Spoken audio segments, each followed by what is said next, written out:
it's time for a very special summer edition of Drew's News.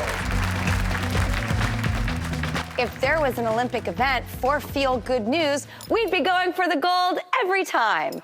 Joining me today is someone who is no stranger to gold medals.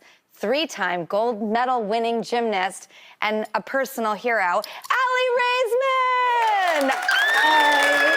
I'm so excited to meet you too. I'm such a big fan. I've done such a deep dive into your life over the years, and I'm just always mesmerized by everything that I learn about you. And funny enough, which wasn't funny at all, I was reading that your dog went missing, and I freaked out on the 4th of July. What happened, and is there a happy ending to this story?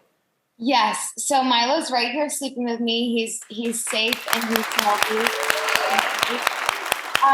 Okay, so it was just really bad timing and really bad luck. I just was taking Milo out for a very quick walk Saturday on July 3rd. It was like a 5-minute walk. I wasn't even 2 feet from the door to get into my building, and the fireworks just started going off. I live in the city. I didn't take Milo to see the fireworks, but because I'm in the city, they're just so loud. So even if they're far away, they're still very loud for the dogs. But unfortunately, the fireworks that went off were very close to us. So I had Milo on a leash and a harness, and I had the leash in my hand, and he just panicked and bolted, and I tried to grab him, but I just couldn't. And it took me 6 days to get him back.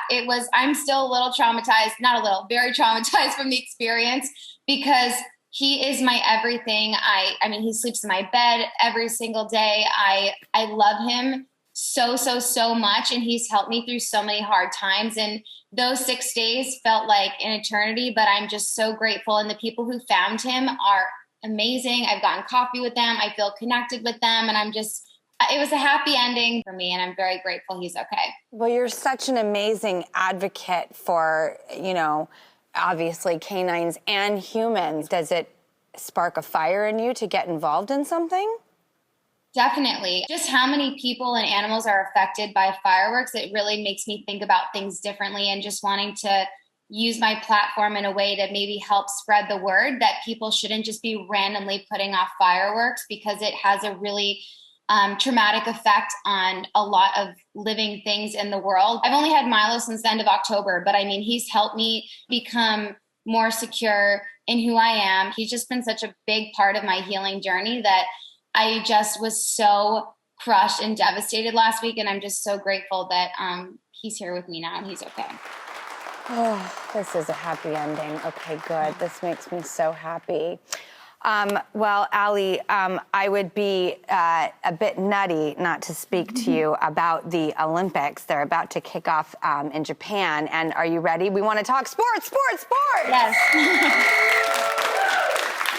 All right, the 2020 Olympics are finally happening. Kids are going back to school. The Olympics are happening. People are traveling.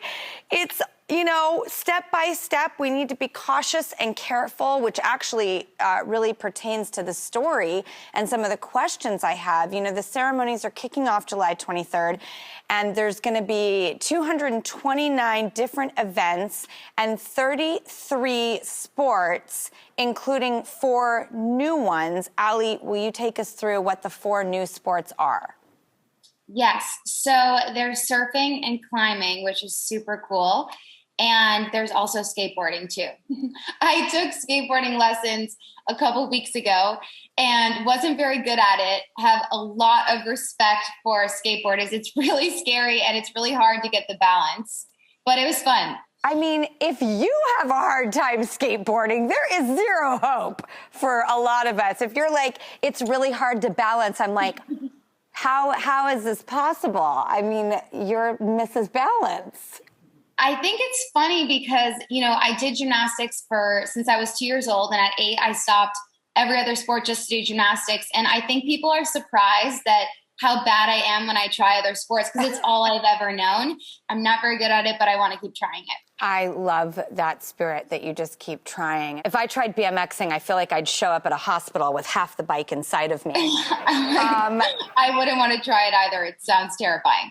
The Tokyo Olympics are going to look a lot different this year because of COVID, and it's crushing to me because that support of your family, the crowds cheering, the fans, you made such a mark on the world with you and your family. The way they supported you is so iconic to your story. I mean, what do you have to say to people about how it will be different, the pluses and minuses of it being the way it is? Mm-hmm.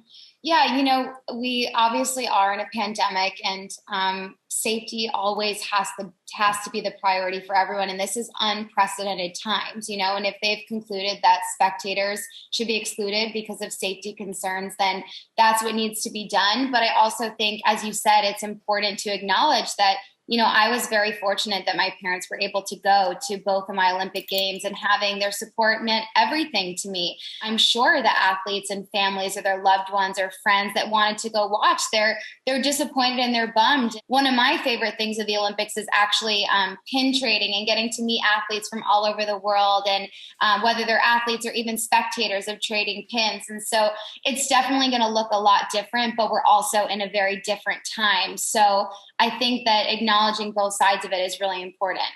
Do you think the athletes feed off the crowd, and what's it going to be like with silence? I think it totally depends. For me personally, when I was training for both Olympics, a lot of the time I was just by myself in the gym with my two coaches. So to be honest, I kind of got used to it being really quiet.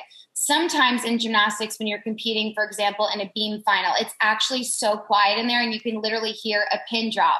But it is on this set too sometimes. Yes.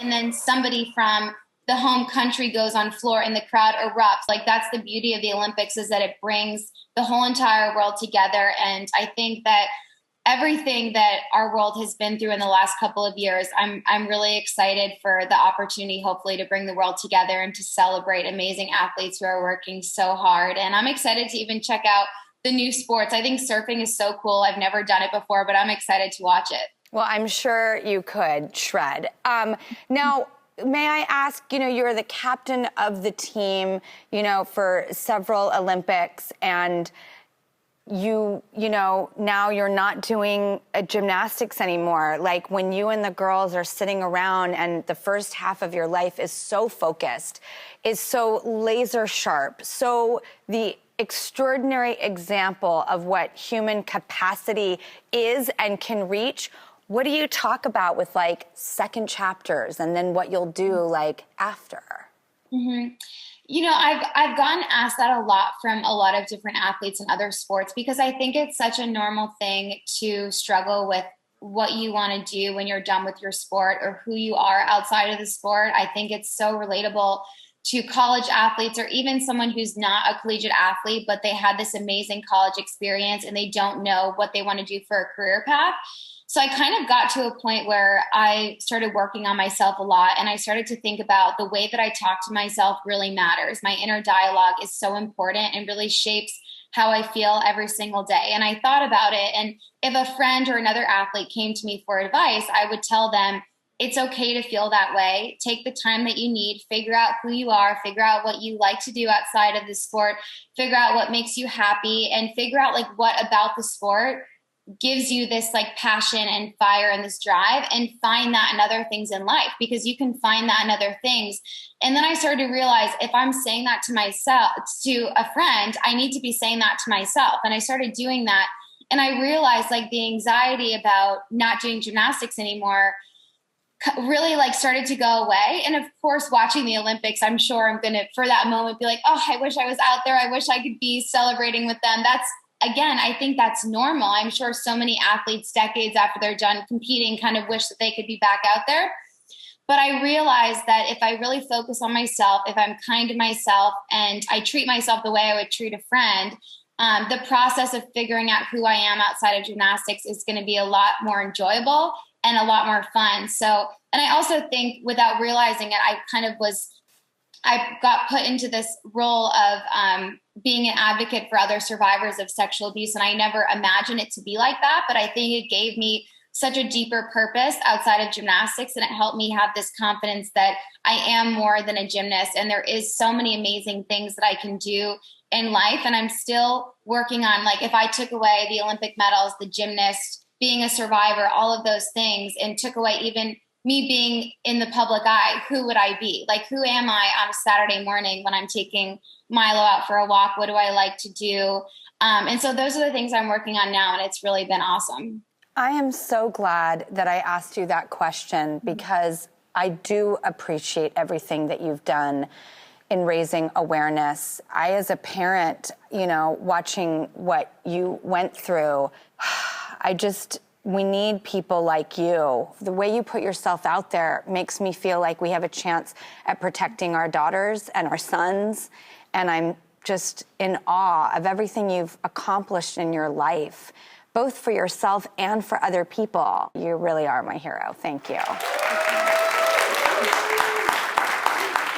Good luck to all the athletes that are competing at the Olympics this year. We will be watching you and cheering you on. Aly, please, I'd love to talk to you again about so many things. Thank you so much. Thank you so much for having me. Thank you. Aly Raisman!